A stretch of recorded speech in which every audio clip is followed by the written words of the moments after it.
नमस्कार दोस्तों, मेरा नाम है अभिषेक और आप देख रहे हैं AR विजन। तो दोस्तों, मैंने आपको बताया था कि इस चैनल पर मैं आपको जैसे प्रिपरेशन मैं भी अभी कर रहा हूँ, जैसे गवर्नमेंट जॉब की या SSC CGL वगैरह या स्टेट के जो एग्ज़ाम होते हैं उनसे रिलेटेड। तो यहाँ पर जो है कि मैं अपनी कुछ जो बातें हैं स्टडी से रिलेटेड उसी के बारे में ये चैनल है।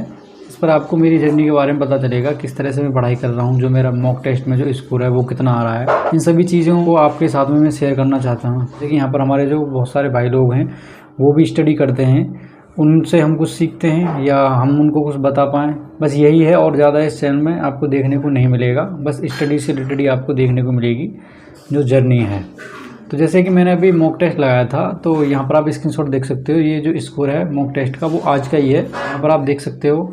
तो यहाँ पर ये बहुत ज़्यादा अच्छा स्कोर नहीं रहा, जैसा भी है। तो मैं आपको दोस्तों बता दूं, मॉक टेस्ट में जो समय हमें सबसे बड़ी प्रॉब्लम आती है वो आती है टाइम मैनेजमेंट की। और जो क्वेश्चन है सभी से समझ में आ जाते हैं, ऐसा कोई क्वेश्चन नहीं होता है जो हमारे समझ में ना आए। एक आधी कोई ऐसा क्वेश्चन होता है जो कि टफ होता है। तो ये जो मॉक टेस्ट है वो है SSC GD का। तो एक आधी कोई क्वेश्चन होता है जो कि टफ होता है और हमारे समझ में जल्दी से नहीं आता है, लेकिन सबसे बड़ा इशू होता है टाइम मैनेजमेंट का। मैं काफ़ी दिनों से यहाँ पर मॉक टेस्ट दे रहा हूँ, लेकिन कभी कभी क्या है कि टाइम की कमी पड़ ही जाती है, कितनी भी जल्दी कर लो। तो यहाँ जो मेरे कुछ क्वेश्चन इसमें रह गए थे, जैसे कि आप यहाँ पर देख सकते हो, मैं स्क्रीनशॉट यहाँ पर लगा देता हूँ सभी क्वेश्चनों का जो इसमें रह गए थे जल्दीबाजी के चक्कर में। तो इनका जो सॉल्यूशन है वो भी आपको मैं बता देता हूँ कि इनका जो सॉल्यूशन है वो क्या है, आप इनको किस तरीके से कर सकते हो। तो क्या है कि इससे क्या होगा कि हम इनका सॉल्यूशन है वो साथ के साथ में करते रहेंगे। सब आप जिस भी क्वेश्चन में रह जाते हो, जिसका भी आप टाइम मैनेजमेंट नहीं कर पा रहे हो, किसी भी क्वेश्चन का, या कोई भी क्वेश्चन आपके समझ में नहीं आ रहा है, तो आप उसको मॉक के बाद में सही तरीके से कर करिए। मतलब एक बार, दो बार, चार बार, जितना ज़्यादा प्रैक्टिस करेंगे उतना ही ज़्यादा जो अगले मॉक टेस्ट में अगर उस तरह का क्वेश्चन आएगा तो क्या है कि बेस्ट रहेगा अगर हम पहले ही उसको सॉल्व करके रखेंगे। जैसे कि हमारे दिमाग में उसकी प्रैक्टिस हो जाएगी अच्छे से, तो आने वाले मॉक टेस्ट में हम उनको जल्दी से कर सकते हैं। तो चलिए इनका हम जो है सॉल्यूशन देख लेते हैं। तो दोस्तों यहाँ पर आप देख सकते हो, मैंने दो क्वेश्चन रखे हैं। पहला क्वेश्चन ये है, एक आदमी अपनी आय का 58% खर्च करता है।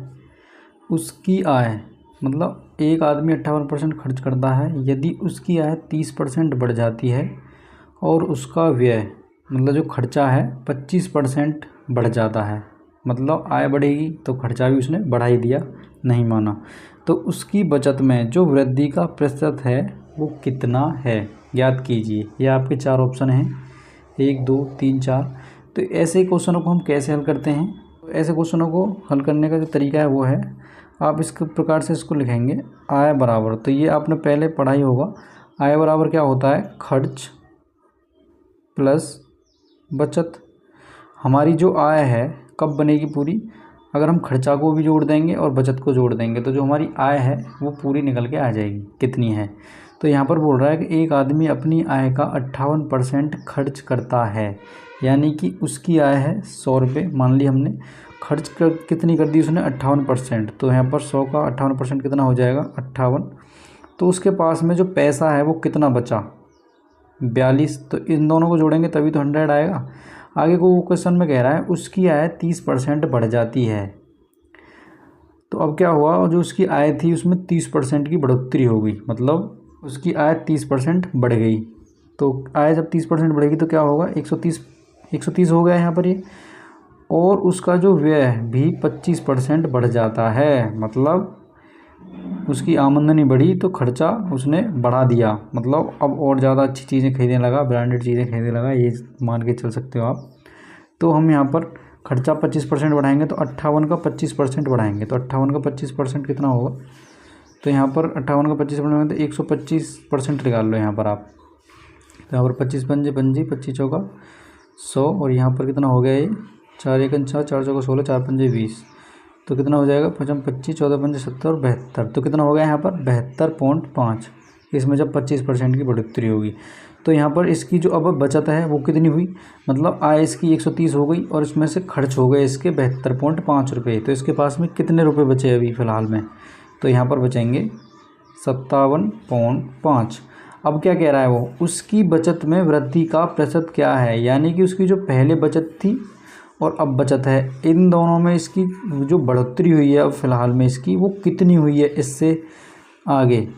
तो यहाँ पर ये कितना हो जाएगा, 42 में 57.5 है तो ये कितना हो जाएगा 15.5। इसकी यहाँ पर 42 से 57.5 तक बढ़ोतरी हुई 15.5, कितने से 42 से। अब क्या कह रहा है, प्रतिशत ज्ञात कीजिए, वृद्धि का प्रतिशत, तो मल्टीप्लाई 100 कर देंगे। अब इसको हल करेंगे, यहाँ पर इसको काटेंगे तो 2 से 21 बार कटेगा और 2 से 50 बार कटेगा। एक जीरो से एक जीरो, यहाँ पर ये पॉइंट से यहाँ पर जीरो कट जाएगी और इसको करेंगे हम तो कितना आएगा, तो ये आपका जो आएगा लगभग आएगा 36.9। तो यहाँ पर जो आपका आंसर है वो कितना है 36.9%। तो यही आपका आंसर है। जो हमारा नेक्स्ट क्वेश्चन है वो क्या है, 2 ट्रेनें विपरीत दिशाओं में समान गति से चल रही हैं, यदि प्रत्येक ट्रेन की लंबाई 160 मीटर है, यानी कि 2 ट्रेनें दोनों विपरीत दिशाओं में चल रही हैं, एक इधर जा रही है और एक इधर जा रही है, मतलब एक दूसरे की ओर जा रही हैं विपरीत दिशाओं में। यदि प्रत्येक ट्रेन की लंबाई 160 मीटर है, मतलब इसकी भी 160 मीटर लंबाई है और इसकी भी 160 मीटर लंबाई है, और वे एक दूसरे को 32 सेकंड में पार करती हैं, मतलब ये एक दूसरे को टोटल 32 सेकंड में पार कर देंगी, 32 सेकंड में। तो प्रत्येक ट्रेन की गति कितनी है, तो यहाँ पर ये पूछ रहा है कि प्रत्येक मतलब ट्रेन की गति कितनी है। तो यहाँ पर क्या फॉर्मूला है, तो यहाँ पर आपने पढ़ा होगा, चाल बराबर दूरी बट्टे समय, लेकिन समय दे रखा है हमें उसने और दूरी भी दे रखी है। तो क्या करेंगे हम, दूरी कितनी है, मतलब उसने बोला है 2 ट्रेनें विपरीत दिशाओं में समान गति से चल रही हैं, यदि प्रत्येक ट्रेन की लंबाई 160 है और 2 ट्रेनें हैं तो 160 + 160 दूरी हो जाएगी ये, बट्टे समय कितना दे रखा है 32 सेकंड। तो यहाँ पर 32 सेकंड यहाँ पर लिख लेंगे, तो ये कितना होगा यहाँ पर 320/32। अब ये कितना आ गया यहाँ पर, यह आएगा 10 मीटर प्रति सेकंड, लेकिन इसने जो आंसर दे रखे हैं वो दे रखे हैं सभी किलोमीटर में। यहाँ पर आप देख सकते हो इसने किलोमीटर में सभी आंसर दे रखे हैं, तो इसमें किलोमीटर में बदलने के लिए क्या करना पड़ेगा, 18/5। तो यहाँ पर 5 दूनी 10, ये कितना आ गया 36 km/h। अब ये जो आपका आंसर है ये अभी आंसर नहीं आया है, लेकिन इसमें दे रखा है ऑप्शन में, तो ये आपका आंसर नहीं है 36 km/h। यहाँ पर आप देखेंगे तो यहाँ पर है प्रत्येक ट्रेन की गति कितनी है। तो प्रत्येक की मतलब एक की बतानी है, तो क्या करेंगे, ये दोनों ट्रेनों की अभी लेकर के आई है पार करने में, तो प्रत्येक की करने के लिए इसमें 2 का डिवाइड कर देंगे तो कितनी आएगी 18 km/h। तो आपका आंसर हो जाएगा ये। तो अभी मैंने जो स्क्रीन पर आपको दिखाया, यहाँ पर 4 से 5 क्वेश्चन दिखाए थे, मैंने अभी 2 क्वेश्चन हैं वो हल करके आपको दिखाए हैं। अगर आपको इस तरीके से यहाँ पर समझ में आते हैं तो मैं आने वाली वीडियोज़ में ऐसे ही कंटिन्यू रखूँगा इनको। तो आपको यहाँ पर कमेंट में ज़रूर से बताना है कि आपको इस तरीके से जो क्वेश्चन हैं वो सॉल्व करके बताने हैं या नहीं। तो दोस्तों आप इसी प्रकार से ऐसे क्वेश्चनों को हल कर सकते हो। दोस्तों मैंने आपको बताया कि इन क्वेश्चनों को आप कैसे कर सकते हो। अगर आपको वीडियो अच्छी लगे तो वीडियो को लाइक करें और मेरे से जुड़ने के लिए आपको चैनल को सब्सक्राइब कर लेना है। तो दोस्तों मिलते हैं फिर ऐसे नेक्स्ट वीडियो के साथ में। Thanks for watching, love you all.